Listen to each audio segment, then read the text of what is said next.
वज़ीर आज़म की हिदायत, जेहलम में भी पनाहगाह खोल दी गई। मुस्तहिक अफराद को रिहाइश, खाने समेत दीगर सहूलियात की फराहमी।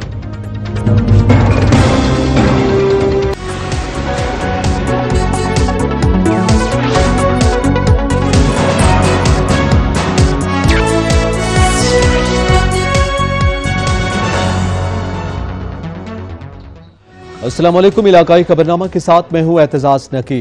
हेडलाइंस आपने जानी। बुलेटिन का बाकायदा आगाज करते हुए आपको बताएं, वज़ीर आज़म इमरान खान की हिदायत पर अमल दरामद, जेहलम में भी पनाहगाह खोल दी गई। वज़ीर आज़म इमरान खान के विजन के मुताबिक जेहलम के DHQ हॉस्पिटल के साथ पनाहगाह को ओपन कर दिया गया है। पनाहगाह में आने वाले मरीजों के लवाकिन और उसके साथ साथ जिन लोगों के पास छत नहीं है उनके लिए बेहतरीन रिहाइशगाह बना दी गई है। रिहाइशगाह में हीटर का इंतजाम किया गया और उसके साथ साथ यहाँ पे बेहतरीन बिस्तर लगाए गए हैं और इसके साथ लोगों को खाना भी दिया जा रहा है। आने वाले मरीजों के लवाकिन और उसके साथ उन लोगों के पास जिनके पास छत नहीं उनके लिए पनाहगाह को ओपन कर दिया गया। शहरियों ने पनाहगाह को बेहतरीन रिहाइश करार दिया। उनका कहना है कि वज़ीर आज़म इमरान खान का शुक्रिया जिन्होंने हमारे लिए पनाहगाह बनाई है। बहुत जबरदस्त महसूस हुआ है, मतलब बिस्तर साफ सुथरे बिस्तर, अच्छा खाना, स्टाफ अच्छा है, तो बहुत जबरदस्त अच्छा लगा। मैं यहाँ आके पहली दफा आए खान से आए हैं, हमें यहाँ रिहाइश मिली है, बेहतरीन रिहाइश है।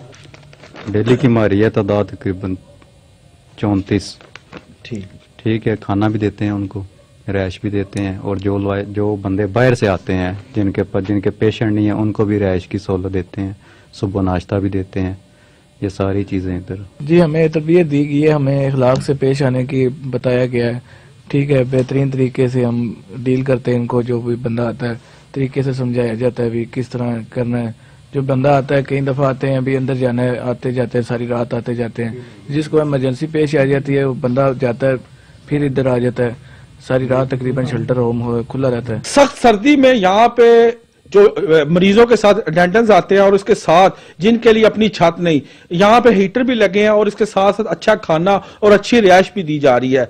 जेहलम के शहरियों का कहना है कि जो दूर दराज से यहाँ पे लोग आते हैं उनके लिए बेहतरीन रिहाइश गाह और यहाँ रहने का इंतजाम है। बिलाशुबा हुकूमत का ये अहसन इकदाम है। कैमरामैन हसन अली के साथ बाबर हुसैन, सच न्यूज जेहलम। इलाकाई खबरनामा से फिल वक्त इतना ही। मजीद खबरों और अपडेट्स के लिए विजिट कीजिए हमारी वेबसाइट sach.tv.pk। देखते रहिए सच न्यूज।